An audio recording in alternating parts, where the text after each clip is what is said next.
More than 100 FEMA staff members are deployed in the potential path of Hurricane Irma as it moves toward the U.S. this morning. The storm is expected to reach South Florida by Sunday. Other FEMA workers are still helping Hurricane Harvey victims in Texas and Louisiana. A lot of work to still do there. So far, FEMA has approved more than $148 million in aid for more than 180,000 survivors of Harvey. The agency found hotel rooms for more than 53,000 people last week. FEMA Administrator Brock Long is with us now from FEMA headquarters in Washington. Brock Long, it's good to see you, and I'm so sorry under these circumstances, because I know you must be thinking, oh no, here we go again, not deja vu. But this is a question. How prepared are you feeling? What are you concerned about as you sit here this morning? Well, my confidence is high. We have despite everything that's going on, this is what we test and train for. We have catastrophic plans. Obviously, after Irma, yes, staffing patterns could be strained. But right now, we are actually operating out of a Caribbean office. We have a Caribbean office, and office specifically located in Puerto Rico. We have staff in the Virgin Islands, as well as we forward deployed incident management teams, power teams, traditional life safety USAR teams already in the state of Florida as well, ready to support. So I think our staffing levels are coming up. We have over 700 people right now pre-positioned to be able to support our partners.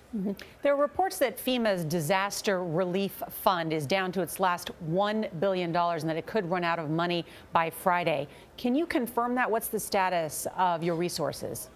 So, the President, Tom Bossert, the Department of Homeland Security Secretary Duke, we've all been working together to correctly inform the Congress to act to pass the supplemental. And so Congress knows what they need to do to be able to give us the enduring authority to push forward. So there's great lines of communication. But are you out of money right now?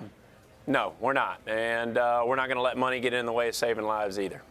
Administrator, I think one of the biggest concerns here is how much development there's been in Florida and Miami since Andrew, which was so devastating in 1992. We talked about all these cranes that are up that are only designed to deal with 145-mile-an-hour winds. How concerned are you about all the construction that's going on right now and stuff that can't be taken down before Irma comes through?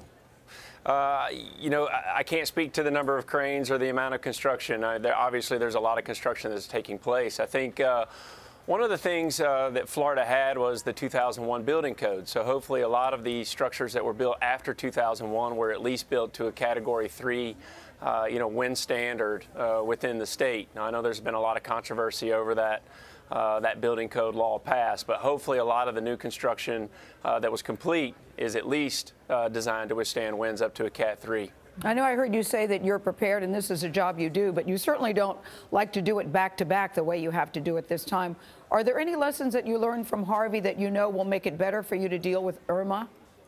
Absolutely. So anytime we have major events like this, we conduct exhaustive after-action reports, not only just internal efforts to understand what we did right versus what we could have done better, but we work with our local partners. A lot of people have no idea how complex and busy this agency is, and part of my role is to explain it. I mean, you guys mentioned the wildfires going on. We're actively engaged in providing support to all the wildfires to many of the wildfires that are taking place around the country.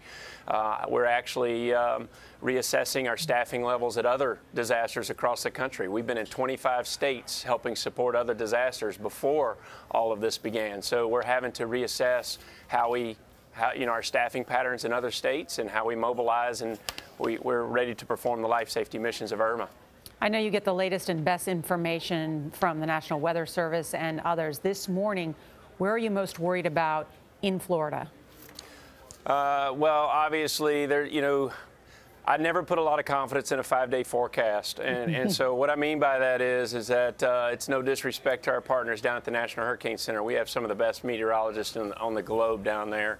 But a 5-day forecast is very hard to depict. So I think that everybody needs to be monitoring this in the Gulf and up the East Coast, and watching this very carefully to see what changes happen. I never look at one singular forecast. I look at the past 3 to recognize trends and what the system is doing to make better decisions.